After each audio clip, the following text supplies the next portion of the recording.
Hi, I'm Jeff Tumlin, San Francisco's Director of Transportation. Our agency is working on our next 2-year budget, which is the ultimate reflection of our agency's values. These values include running a safe, equitable transportation system, reducing our carbon footprint, and creating a welcoming workplace that delivers excellent customer service. These goals are important, and we're making progress on operationalizing these values, but I also want to acknowledge that we're coming up short on several key issues. These include street safety, muni reliability, and congestion. We plan to address these issues in our next 2-year budget, but to do so, we have some tough choices to make. We recognize that we're in an extraordinary time that will, without question, impact our budget outcomes. But we must continue to plan and discuss the trade-offs that we want to see reflected in the budget we pass within the next month. I'm going to go over some of the details of our budget. If you want to see this content more clearly or in another language, you can see it at sfmta.com/budget. Before we can move toward the transformative system we want, we need to get back to basics. I ride transit and my bike every day in San Francisco, and I see these issues on the street daily. I especially experience the most common frustration that Muni is unreliable. While Muni service covers the city and is scheduled to run frequently, it doesn't always show up when we expect. Now that I've been on the job almost 100 days, I'm seeing the roots of these problems. It includes the fact that we have 1,000 job vacancies, which means less transit service on the street to meet current demands. Traffic fatalities are not decreasing fast enough and affect our most vulnerable populations the most. Auto speeds have declined 20% over the last decade, and while our investments in transit have helped some lines, our buses and trains have slowed by about 6%. I believe because of all these things, we are seeing a decline in our most efficient modes and an increase in driving. All of this means that fewer people can move through our streets, and greenhouse gas emissions continue to grow. We also have challenges with our budget. Our costs, like yours, rise with the cost of living, but our revenues have not kept pace. Our costs reflect the need to pay our workforce a living wage, which is particularly challenging given the housing shortage. As a result, as our budget grows, so does our structural deficit. In the next fiscal year, we are projected to have an operating gap of $66 million. We will need to close that gap in order to have a balanced budget. A lot of our revenue comes from transit fares and parking and traffic fees and fines. But a significant portion, 35%, comes from the general fund. Over time, we have become more and more dependent on the city's general fund, which ties service to the state of the economy. The agency's structural funding deficit and the need for ongoing sources of funds is not news. In the last 5 years, there have been multiple task forces that have identified significant funding gaps in our transportation system moving into the future. Together, we're going to need to solve for that because our city has been growing and is expected to continue to grow, adding 73,000 housing units and 275,000 new jobs in the next 20 years, and increasing the number of daily trips by 36% to almost 6 million in 2050. Before we talk about the future and striving for a higher standard of service, I need to focus on the nuts and bolts that keep San Francisco running more reliably. The proposed budget reflects this by making strategic investments into the existing system as a down payment for the future, while being fiscally smart during these uncertain economic times. So let's talk about some of the specifics. Last year, the city established the Muni Reliability Working Group, a team of experts in transit service who detailed where Muni must invest to deliver the service already promised. They directed us to stabilize the current service and then develop and fund plans for growth to move towards a higher standard. This budget focuses on stabilizing the current service. This means, firstly, fixing our human resources department and getting more drivers on the road. Second, increasing maintenance staff and car cleaners. Third, increasing enforcement to keep transit and traffic flowing. And fourth, investing in reducing fatalities. These are strategic and critical investments to set the foundation for the future. That means implementing the rest of the Muni Reliability Working Group recommendations, like increasing service by 6.5% and a variety of other agency initiatives. And it means making improvements based on the Muni Service Equity Strategy. But I will be honest with you, these will require new ongoing revenue streams. It's that simple. Before we can talk about additional funding for transportation, you might be wondering, can we deliver on our existing proposal? While this agency has had its struggles, we are at a turning point because we can demonstrate where we've invested, we have seen results.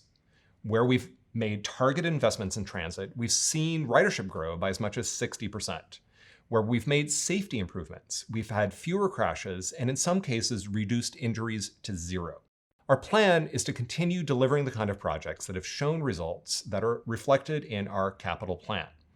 As you know, the street's quick build projects have been wildly successful. Just look at our success in Market Street. Following that success, we're about to implement transit quick build projects. And we have many other capital projects in the works to improve transit, do state of good repair, and implement Vision Zero. With respect to Vision Zero, we are grateful to the voters for passing Prop D last year.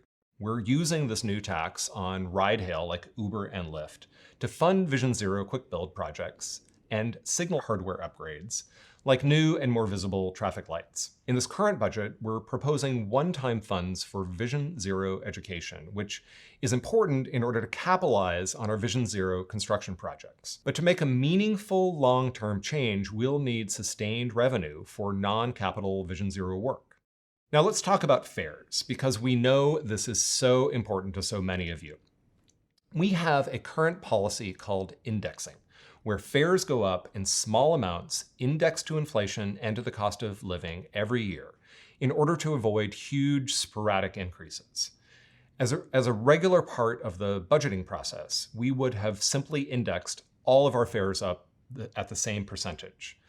But based on community feedback, particularly around the goal of equity, we've developed a number of new fare scenarios that require some trade-offs. All of these fare scenarios need to be what we call revenue neutral. In other words, they cannot increase the budget gap I talked about earlier or force us to make transit service cuts.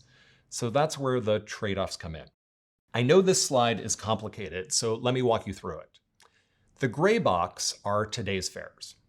The blue box is what would happen under our existing indexing policy, where all fares increase by a certain percentage. The green and pink boxes show two different equity scenarios that would result in free muni for all youth and individuals struggling with homelessness, and also no increase in single ride full or reduced fare rides. We reviewed who uses which fare product, and we know, for example, that 50% of our full fare single riders are low income and 65% of them are minority.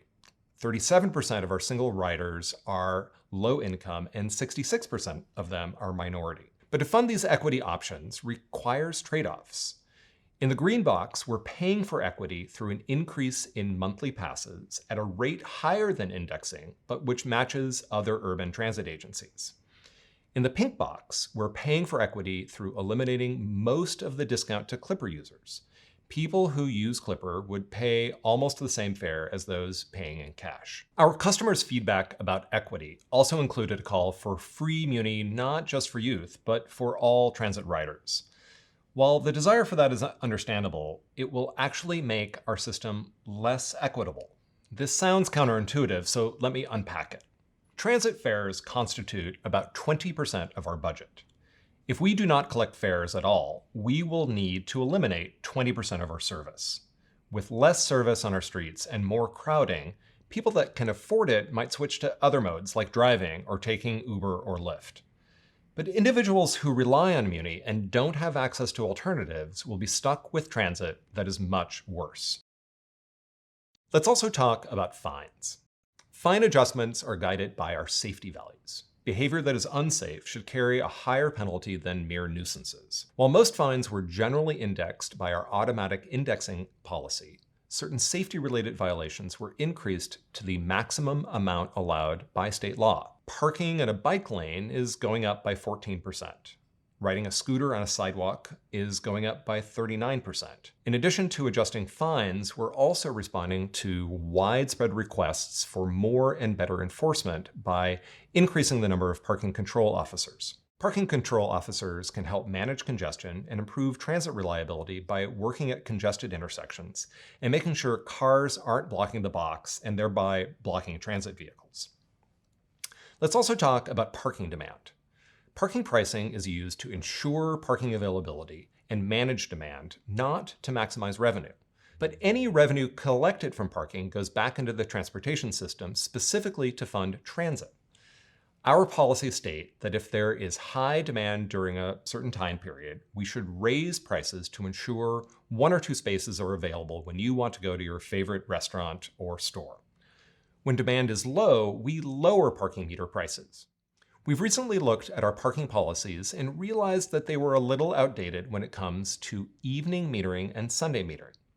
We know that the demand for parking in many commercial corridors is high in the evenings. That is why we're proposing extending the time that meters are enforced to ensure that evening visitors can still find a space where they need one. We won't be doing this citywide or immediately. We're going to partner with local merchants associations to determine where extended meter hours make the most sense and to see how it works. We're also proposing enforcing parking meters on Sundays, where we'd follow a similar community and data-driven process to make sure it works for our residents, visitors, and faith communities. So, back to the big budget picture. In order to stabilize current service and make the critical investments to set the foundation for the future, we are proposing to implement some of the Muni Reliability Working Group's recommendations, along with other targeted investments. However, as I mentioned at the beginning, we have a structural deficit, a funding gap. In order to pay for these targeted investments, we will need to use some of our fund balance, a one-time source of money. This approach carries with it some amount of risk because it draws down our fund balance, and in a recession, new services without new ongoing revenues or a fund balance would lead to service cuts. Moreover, we now have to contend with uncertain economic times as a result of the coronavirus. But we are at a moment in time where not making these strategic investments would be a missed opportunity because they are a down payment on the future of our transportation system and they support our values of a safe and equitable system, a reduction of our carbon footprint, and creating a work culture that delivers excellent customer service. It is up to all of us to get to the reliable and equitable system we need. For us at MTA, this means making the system we have better and showing you that with specific measurable improvements proposed in this budget. Your travel will be easier and more reliable. And now I invite you to join me for a discussion of our budget. We have opened up the phone lines and are monitoring all of our social media channels. Please share your comments and questions with us. Thank you.